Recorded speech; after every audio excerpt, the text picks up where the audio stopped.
Hola, mi nombre es Kessie Urbano Gutiérrez y el día de hoy vamos a ver el capítulo 18 del Atman, Sistema Nervioso Central.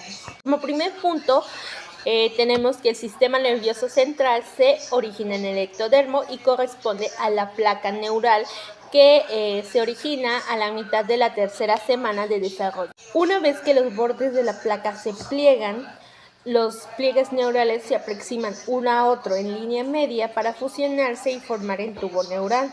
Vamos a tener que el extremo anterior se cierra alrededor del día 25, en tanto el posterior en el día 28.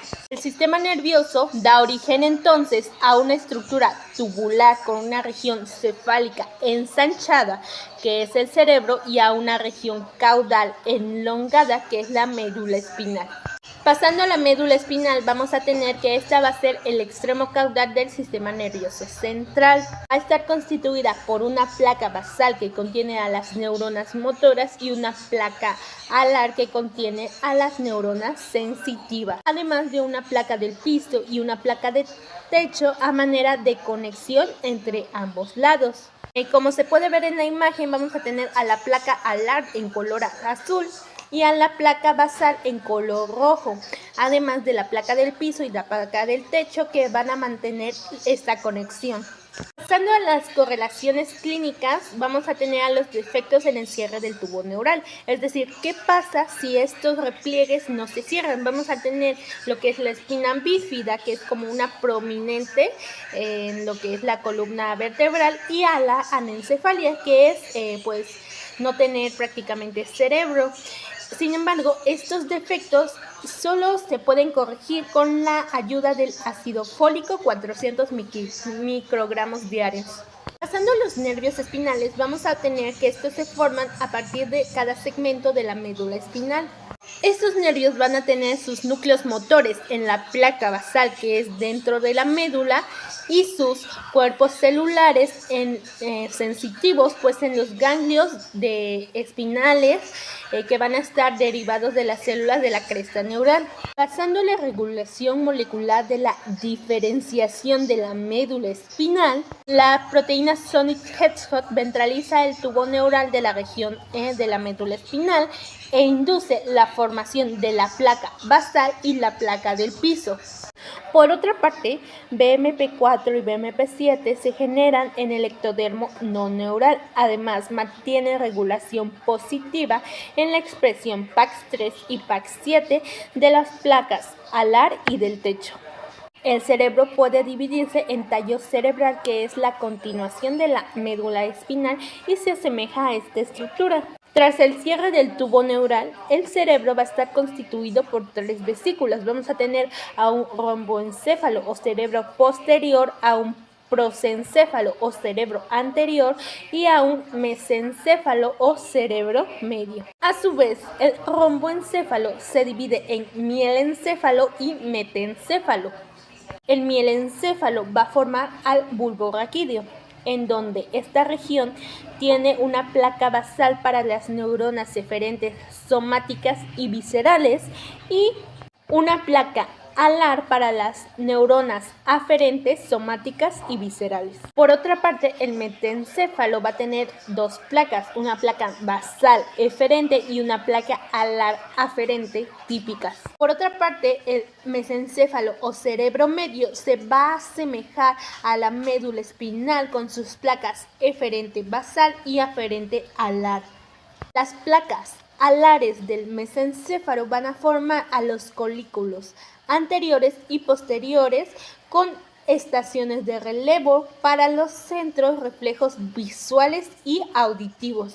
Además, el prosencéfalo también se subdivide en un diencéfalo, que es la parte posterior, y un telencéfalo, que es la parte anterior. El diencéfalo va a estar constituido por una placa de techo delgada y una placa alar gruesa. En esta se van a desarrollar el tálamo, el hipotálamo, además del lóbulo posterior, la neurohipófisis, que contiene la neuraglia, y las fibras nerviosas del hipotálamo. Por otra parte, el telencéfalo va a estar constituido por evagenaciones laterales, que son los hemisferios cerebrales, y una porción media, que es la lámina terminal. La lámina terminal es utilizada por las comisuras como vías de conexión entre los haces de las fibras entre los hemisferios derecho e izquierdo.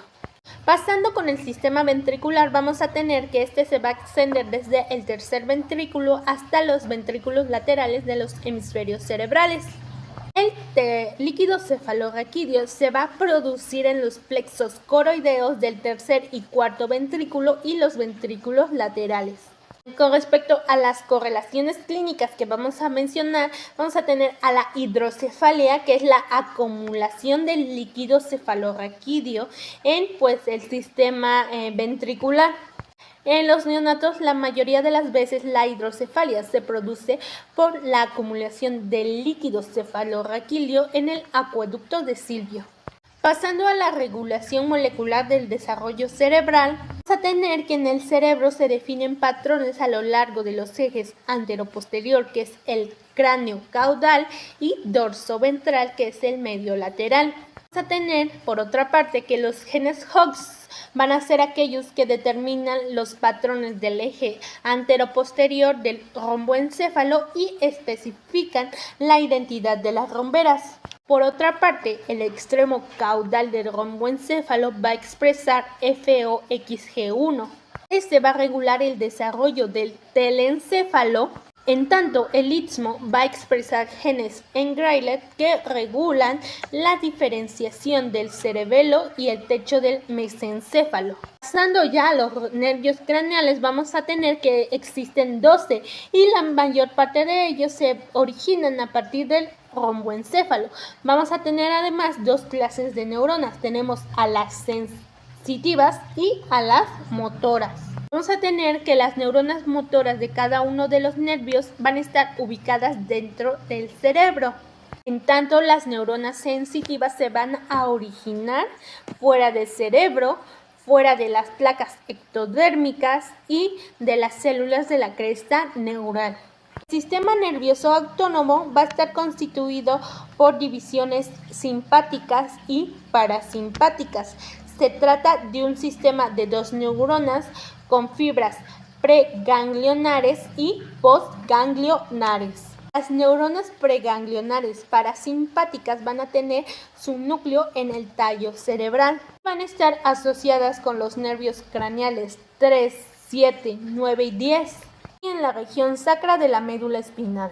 Por otra parte, los núcleos postganglionares se encuentran en los ganglios y suelen ubicarse cerca de los órganos que inervan. Vamos a tener que la glándula suprarrenal o adrenal va a estar constituida por dos componentes, una porción del mesodermo que forma la corteza y una porción del ectodermo que forma la médula.